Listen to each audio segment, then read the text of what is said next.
প্রিয় দর্শক, আসসালামু আলাইকুম।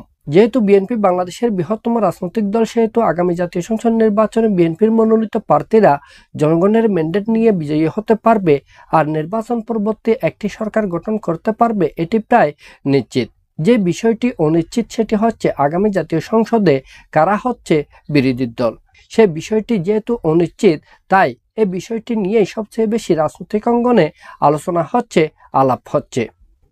আমরা যদি এই সময়ের বাংলাদেশের রাজনৈতিক বাস্তবতার দিকে তাকাই, তাহলে দেখতে পাবো বিএনপির তুলনায় অপরাপর যে সমস্ত রাজনৈতিক দল রয়েছে, সে সমস্ত রাজনৈতিক দলের সাংগঠনিক ভিত্তির দিক থেকে, জনপ্রিয়তার দিক থেকে বিএনপির সমপর্যায়ের নয় এই সমস্ত রাজনৈতিক দলগুলো। এক্ষেত্রে আমরা বলতে পারি বাংলাদেশ জামায়াতে ইসলামীর কথা, এনসিপির কথা, এবি পার্টি, গণ অধিকার পরিষদ সহ কওমি গণনার রাজনৈতিক দলগুলোর কথা।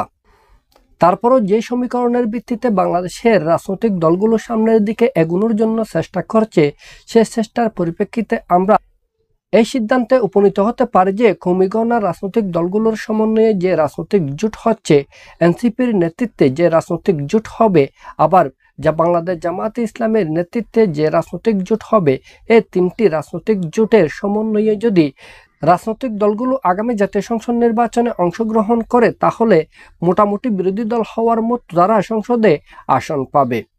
অবস্থা দৃষ্টে মনে হচ্ছে এই রাজনৈতিক দলগুলো সে পথনকশায় এগিয়ে যাওয়ার জন্য চেষ্টা করছে, কারণ আমরা সম্প্রতি দেখতে পাচ্ছি উদারপন্থার রাজনৈতিক দলগুলোকে সাথে নিয়ে এনসিপি একটি রাজনৈতিক জোট গঠন করার জন্য যেমনইভাবে চেষ্টা করছে, আবার অন্যদিকে ইসলামী আন্দোলন বাংলাদেশের আমির সৈয়দ রেজাউল করিমের নেতৃত্বে কওমি গণনার রাজনৈতিক দলগুলোর সমন্বয়েও একটি জোট গঠিত হচ্ছে।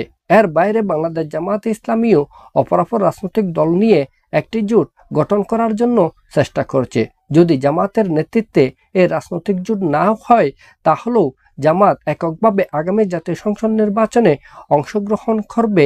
এনসিপির নেতৃত্বে যে রাজনৈতিক জোট হবে, আবার ইসলামী আন্দোলন বাংলাদেশের আমির সৈয়দ রেজাউল করিমের নেতৃত্বে যে রাজনৈতিক জোট হবে, এই তিনটি রাজনৈতিক জোটের সমঝোতার ভিত্তিতে, এর বাইরে সংখ্যানুপাতিক পদ্ধতিতে যদি আগামী জাতীয় সংসদ নির্বাচন অনুষ্ঠিত হয়, তাহলেও এই সমস্ত রাজনৈতিক দলগুলোর সমন্বয়ে একটি সৃষ্টি হতে পারে, যা আগামী জাতীয় সংসদে গুরুত্বপূর্ণ ভূমিকা পালন করবে।